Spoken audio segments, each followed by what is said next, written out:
имрӯзҳо пандемияи COVID-19 дар баробари дигар кишварҳои минтақа ва ҷаҳон дар ҷумҳурии Тоҷикистон низ ба қайд гирифта шуда, ҷиҳати ҳифзи саломатии шаҳрвандон ва пешгирии паҳншавии ин бемории ҳамагир аз ҷониби ҳукумати мамлакат тадбирҳои мушаххас таҳия ва роҳандозӣ гардидааст.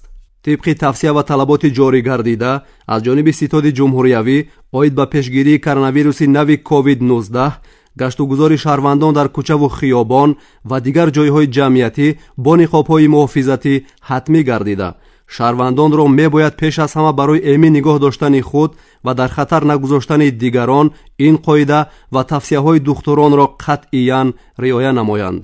вобаста ба ин ҷиҳати баланд бардоштани маърифатнокӣ ва огоҳонидани шаҳрвандон аз ҷониби кормандони раёсати вазорати корҳои дохилӣ дар шаҳри Душанбе дар кӯчаву хиёбонҳои пойтахт гурӯҳҳои мобилӣ ташкил карда шуд, ки ҷиҳати риояи қоидаҳои беҳдоштӣ бо шаҳрвандон дар ҷойҳои ҷамъиятӣ суҳбатҳои профилактикӣ мегузаронанд.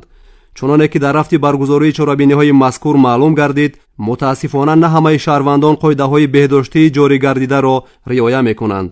ҳанӯз ҳам дар кӯчаву хиёбонҳои пойтахт нафароне ҳастанд, ки бе ниқобҳои тиббии муҳофизатӣ ва риоя накардани масофаи иҷтимоӣ гаштугузор мекунанд, ки ин амалиёнҳо пеш аз ҳама боиси ба хатар гузоштани худ ва атрофиёни дигар мегардад. аз ҷумла дар давоми як рӯзи баргузории чорабиниҳои профилактикии мазкур зиёда аз 50 ҳолати риоя накардани талаботҳои аз ҷониби ситоди ҷумҳуриявӣ муқаррар гардида ба қайд гирифта шуданд. ин аз он шаҳодат медиҳад, ки шаҳрвандон ҷиҳати муҳофизати саломатии худ ва атрофиён беаҳамиятӣ зоҳир менамоянд, ки он метавонад боиси сироят ёфтани худ ва дигарон гардад. خوب نداری؟ ها؟ در جو چجوری مسکن باندی نکن؟ این مسکن در ماشین کنارش دیگه مسکن گیریم.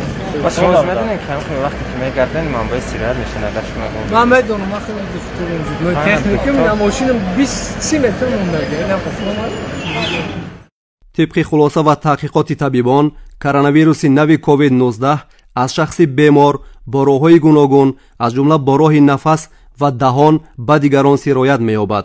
از این لحاظ استفاده نقاب‌های طبی محافظتی و رعایت مسافه اجتماعی از 1.5 تا 2 متر هنگام گشت و گذار در جای‌های جمعیتی و کوچه و خیابان‌ها حتمی است.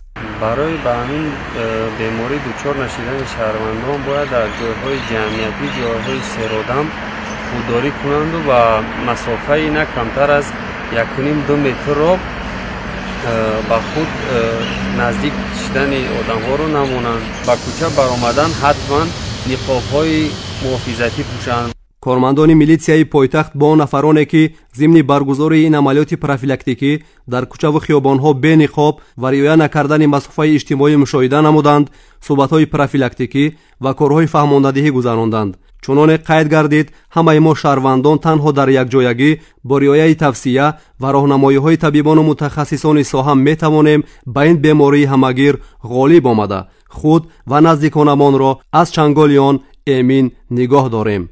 همزمان در دایره عملیات پروفیلاکتیکی مذکور از جانب کارمندان میلیسیا در داخل نقلیات‌های جمعیتی نیز کارهای فهماندهی گذرانده شد. متاسفانه در بیشتر موارد رانندگان از معیار مقرر گردیده زیاد مسافران را به اتومبیل خود سوار کرده باعث به خطر گذاشتن دیگران می‌گردند. در این ردیف شهروندان را نیز می‌باید که پیش از همه برای نگاه داشتن سلامتی خود از نشستن به چنین اتومبیل‌های سه‌رادم خودداری نمایند. در جریان برگزاری عملیات پروفیلاکتیکی مذکور حالتهای زیادی از معیار مقرر گردیده زیاد گرفتن مسافران به قید گرفته شد که نسبت به رانندگان واسطه‌های نقلیات مسافرکش پروتکل‌های مأموری ترتیب داده شده با آنها صحبت‌های پروفیلاکتیکی گذرانده شد. کارمندان ریاست وزارت کارهای داخلی در شهر دوشنبه جهت پیشگیری سیرایت‌یابی به این بیماری و بلند برداشتن معرفت‌ناکی اهالی در کوچه و خیابان‌های شهر دوشنبه عملیات‌های پروفیلاکتیکی و کارهای فهماندهی را ادامه داده کارمندان این نهاد جهت سالمی جامعه سهم خود را می‌گذارند. وابسته به این از کل شهروندان احترامانه خواهش کرده می‌شود که پیش از همه برای نگاه داشتن سلامتی خود و در خطر نگذاشتن اطرافیان به ضرورت به کوچه نبرایند. در صورت برآمدن قاعده‌های بهداشتی از جمله استفاده نقاب طبی محافظتی و مسافه اجتماعی را به طور حتمی رعایت نمایند. با باوری کامل میتوان گفت که ما در یک جایگی با عزم و اراده قوی ملت تاجیک میتوانیم به این بیماری غالب آمده саломатии худ ва наздиконамонро ҳифз намоем.